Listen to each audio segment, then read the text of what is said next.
Let's make some noise. Yeah, what beautiful noise. Hey, hey, let's make some noise. Yeah, what beautiful noise.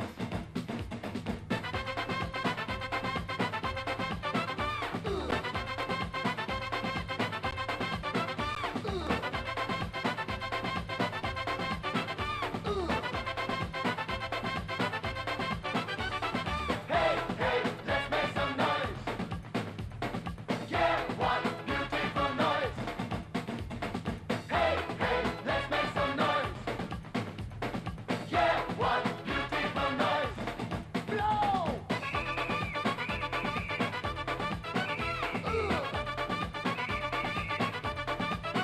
Make noise.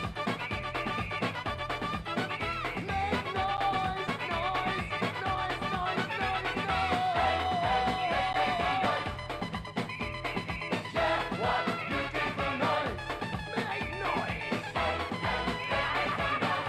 Boys. Yeah, what make a noise. Make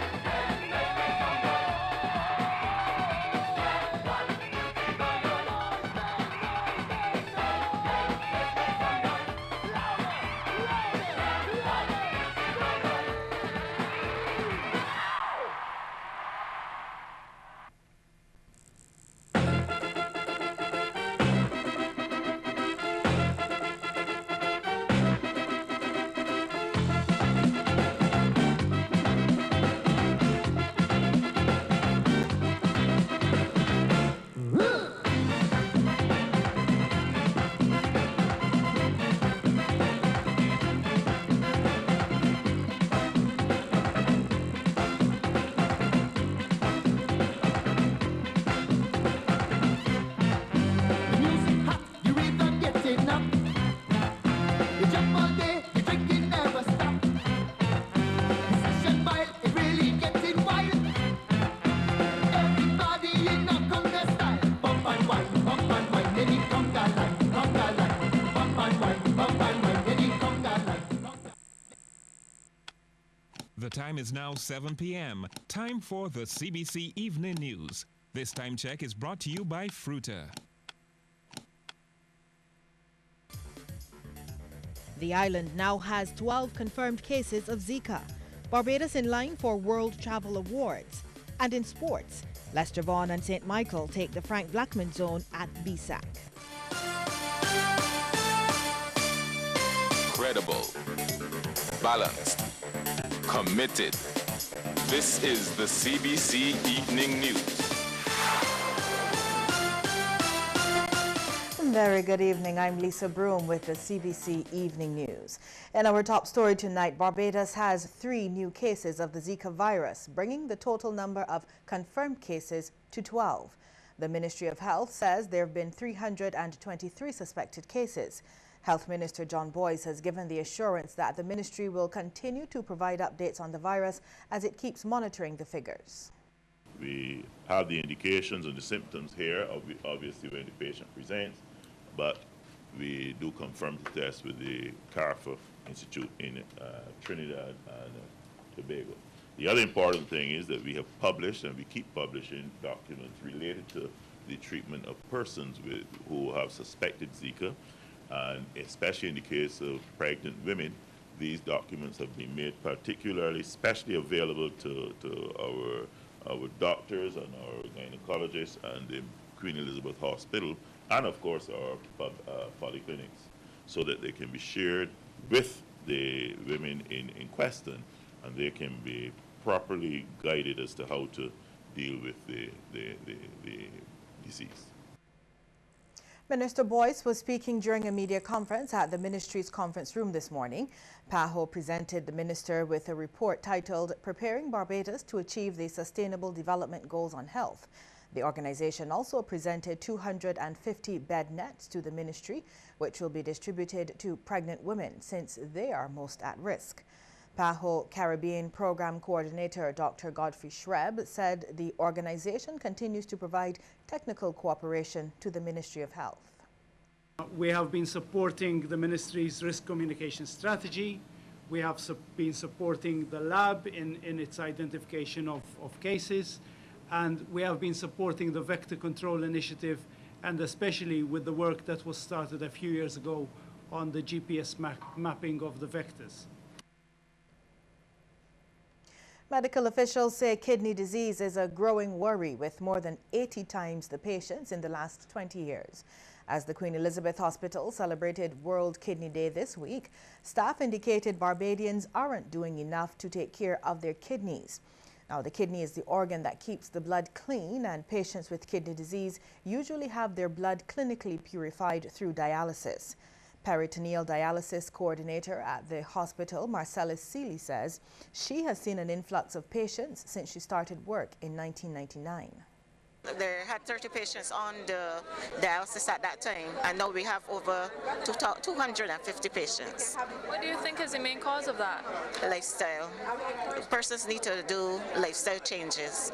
They need to take the medication that is ordered for them by the doctor, especially at-risk persons who are hypertensive and diabetics. Ms. Seeley believes less exercise and more processed and fast foods have contributed significantly to the rise in kidney disease. And another medical facility warned people to be careful when planning their renal diets. That's the type of diet which helps to reduce the amount of waste in the blood. Jules Reed of Sills Dialysis Barbados says patients need to avoid potassium as much as possible for the sake of their health. So her organization has created a guide on how to create an indigenous meal plan. When you Google a renal diet, you will see a very North American, very European diet. It wouldn't cover stuff like our akis and our dunks and our breadfruit and stuff that's indicative to the Bayesian culture, what we like to eat. So basically this brochure will tell you about the potassium that's in all of our local fruits and vegetables. So then they can make an educated decision on what they're going to eat and drink and how much of it that they can have. Barbados has been nominated in 3 Caribbean categories for the 23rd Annual World Travel Awards. The country faces some stiff competition in the categories for leading destination, leading cruise and leading honeymoon destinations. The Grantley Adams International Airport is in the running to be named the leading airport and the Bridgetown Port as the leading cruise port. The Barbados Tourism Marketing Incorporated is coming up against tourism boards in Anquilla and Aruba and several others to be judged the leading tourist board. The Lloyd Erskine Sandiford Centre is also in the running once again to be named the leading meeting and conference centre. Sandals Barbados and Sandy Lane are in the running for the leading luxury resort award, while the West Coast property is up for leading beach resort as well. Coral Reef Club is nominated in the leading boutique hotel category, Ammon Beach leading family resort, and Fairmont Royal Pavilion for the leading green resort. Winners will be announced on September 17th and honored at the Caribbean and North America Gala ceremony at Sandals Ochi Beach Resort in Jamaica. A world-ranked economist believes Barbados may have to make some major decisions when it comes to its debt burden. David McWilliams, a Dublin-based economist who is ranked #1 in the top 100 most influential economists in the UK and Ireland, made the comments during the 2016 Economic Outlook seminar. It was hosted by Royal Fidelity and RBC Royal Bank. Mr. McWilliams also shared his view on a possible scenario if debt continues to build. And I think eventually this country will call its creditors into a room, like many have done in the past, and begin to do a restructuring deal on the internal debts. 132% of GDP at the moment. It's a lot. That's Italian proportions. Okay? You don't want to be there. Okay? They just got rid of Silvio Berlusconi, but he might come back. There's always actually Trump is even worse. Trump is like Berlusconi with nukes. Well, police continue to reap success in their drug eradication efforts. Their latest exercise, carried out yesterday, yielded just over 1,200 marijuana plants from various locations across the island. At Darrell's Hill, Christchurch, they seized 306 plants. At Carrington's St. Philip, 204, and over in St. Joseph, they found 331 plants at Vaughan's Land and another 430 at Joe's River. They all ranged from 1 foot to 6 feet in height. No one was arrested.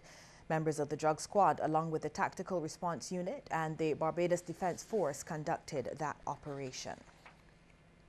40 civil servants are expected to open new doors for the government after completing a 4-month Spanish course facilitated by the government of Colombia.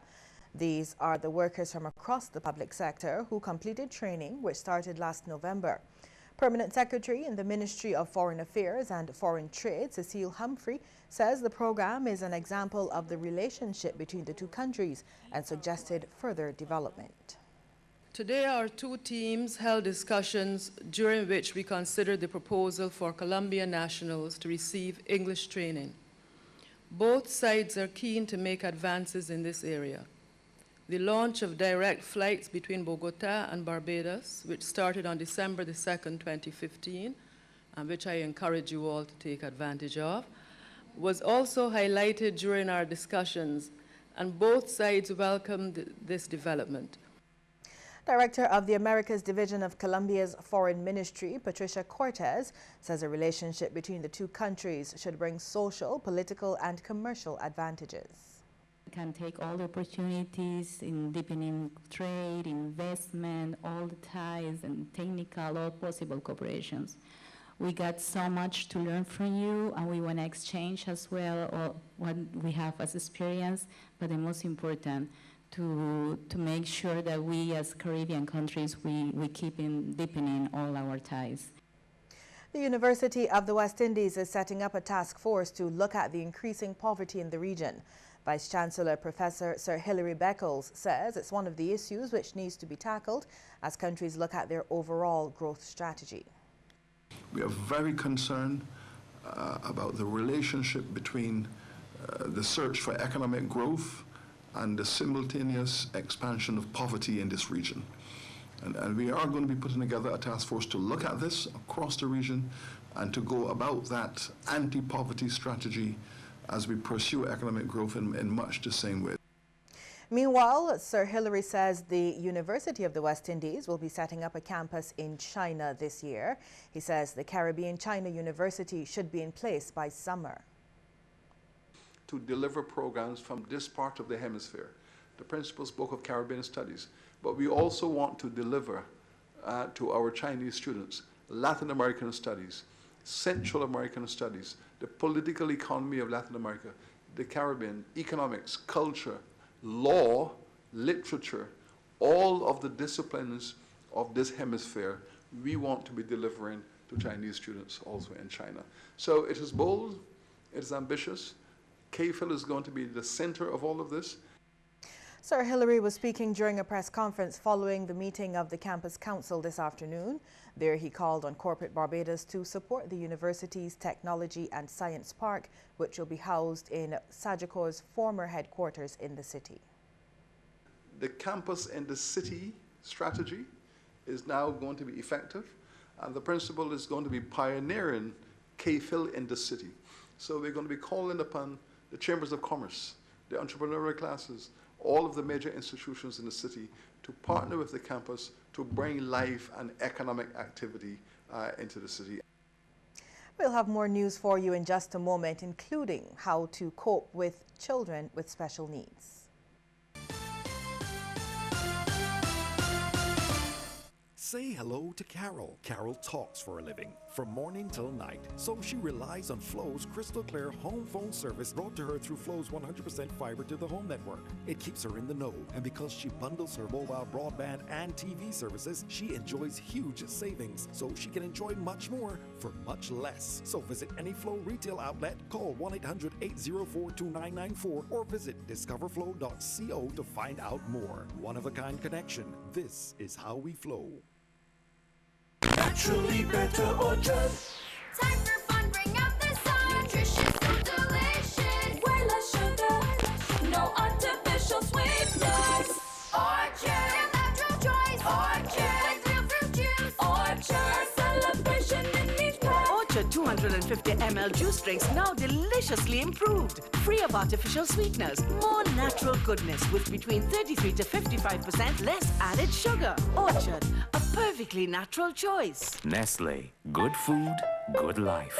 Distributed by Massey Distribution. And everyone looks at it and calculates. Greening, development, trees, concrete, nature, money, and they come to a clash.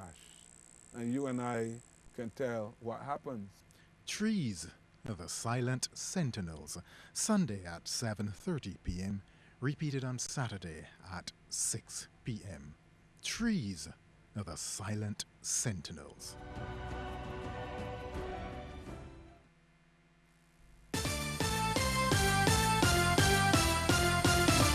Barbados is listed in a new report as being among the top generators of municipal solid waste.